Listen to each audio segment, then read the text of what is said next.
Sandeep, sorry, आप आंकड़ों के नजरिए से देख रहे हैं और हम बिल्कुल कह सकते हैं कि अगर पिछली बार 67% टर्नआउट हुआ और इस बार कोई 60-61 अभी अभी तक के जो आंकड़े हैं ये हैं, तो इसे तो कम ही बोलेंगे। किसी भी हालत में इसे हम बढ़ा हुआ मतदान नहीं कह सकते। लेकिन संदीप, ये बात स्पष्ट है कि मुझे लगता है कि मतदान का प्रतिशत जब फाइनल आंकड़े आएंगे तो कुछ और बेहतर होंगे। मैं ये नहीं कह सकता कि ये 67 ही होगा, लेकिन शायद 3-4% की बढ़ोतरी हो सकती है। आपने जो अपने शुरुआती वक्तव्य में बातों का जिक्र किया कि सौराष्ट्र में कम है, दक्षिण गुजरात में कुछ ज्यादा मतदान है, कई जिलों का आपने जिलावार आप विश्लेषण कर रहे थे। लेकिन अगर आप ध्यान से देखेंगे संदीप, जिन जिन जिलों में इस बार जहां ज्यादा मतदान हुआ है वहां पिछली बार और भी उससे ज्यादा मतदान था। वो आंकड़े में, हाँ, तो ऐसा नहीं है कि कुछ जिले इस बार अपवाद है, कहीं ज्यादा हो रहा है कहीं कम हो रहा है। जिन जिलों में ज्यादा मतदान इस बार है वहां पिछली बार इससे भी ज्यादा मतदान हुआ था।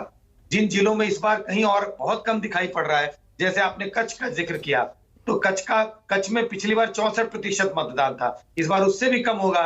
लेकिन अगर आप 64% मतदान को देखें पिछली बार कच्छ का, तो जिन इलाकों में जहां आज वोट पड़े हैं वहां 67% थे, तो 3% तो फिर भी कम था।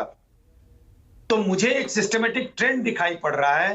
ट्रेंड यह है कि कम मतदान हर जिले में हुआ। जिन जिलों में पहले ज्यादा था वहां अभी भी कम है, लेकिन दूसरे जिलों की तुलना में हमें ज्यादा तो दिखाई उसे पड़ रहा कैसे है। देखें? ये वोटरों की उदासीनता दिख रही है। 27 साल एक सरकार चल रही है, बहुत से लोग ये माने बैठे हैं कि सरकार आगे भी चलती रहेगी, तो वो क्या बाहर नहीं निकले? या वो जो उत्साह होता है कि भाई उखाड़ फेंकना है, निराशा है, नाराजगी है, महंगाई है, बेरोजगारी है, हम तख्ता पलट कर देंगे, वो सीन भी नहीं दिख रहा, निरंतरता का भी सीन नहीं दिख रहा है। इसको थोड़ा सा समझाइए। देखिए संदीप, एक आम धारणा बनी हुई है कि हायर टर्नआउट का मतलब एंटी इनकम्बेंसी का मूड है और लोअर टर्नआउट का मतलब प्रो इनकम्बेंसी है। लेकिन मैं इस धारणा को नहीं मानता और इसके नहीं मानने का एक औचित्य है। नहीं मानने की बात इसलिए है क्योंकि आंकड़े बड़े साफ बताते हैं। जितने भी विधानसभा के चुनाव आज तक हुए, 380-85 विधानसभा चुनाव के टर्नआउट के फिगर्स का मैंने एनालिसिस किया और मैंने देखा टर्नआउट अगर 50% बार बढ़ा, उनमें से आधी बार सरकारें हार जाती हैं, आधी बार सरकारें जीत के आती हैं। और इसका विपरीत भी होता है, जितनी बार टर्नआउट गिरा उनमें आधी बार सरकारें जीतती हैं और आधी बार सरकारें हार जाती हैं। सीधा सीधा संबंध नहीं है संदीप, ये तो स्पष्ट है।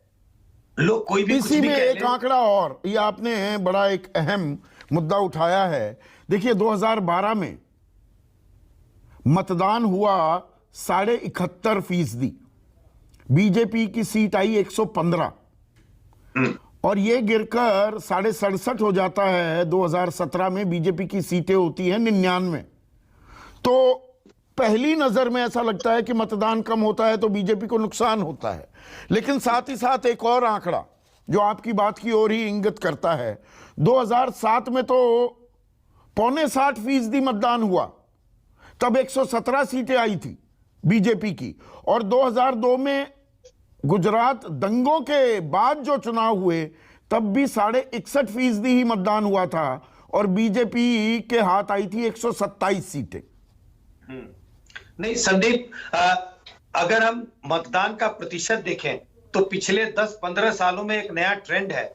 हमें मतदान को, जो अर्ली चुनाव है जिनका आप जिक्र कर रहे हैं, 2002 या 2007 के चुनाव के मतदान प्रतिशत से आज के चुनाव में मतदान प्रतिशत की तुलना नहीं करनी चाहिए। पिछले 10 साल में जितने भी विधानसभा, 10 या 15 साल जितने भी विधानसभा चुनाव हुए अलग अलग राज्यों में, तकरीबन सारे राज्यों में मतदान प्रतिशत बढ़ा है।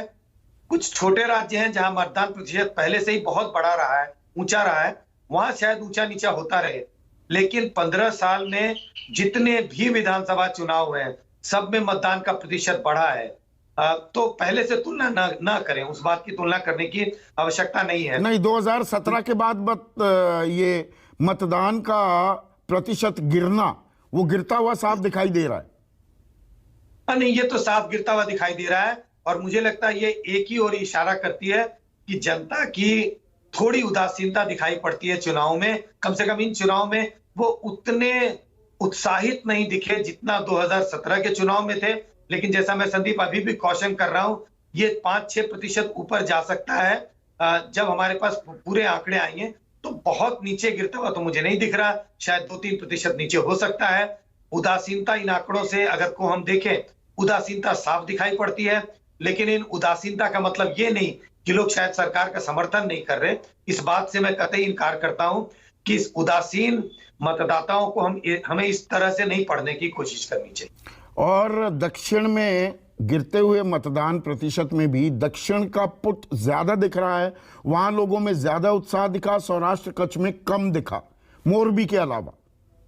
तो इसको हम कैसे रीड करें, क्योंकि दक्षिण में बीजेपी ने पटकनी दी थी कांग्रेस को, पिछली बार 25 सीटें जीत गए थे, कांग्रेस 8 ही जीत पाई, जबकि कच्छ सौराष्ट्र में कांग्रेस आगे थी, 30 सीटें जीती और बीजेपी 23 पर ही उसको संतोष करना पड़ा।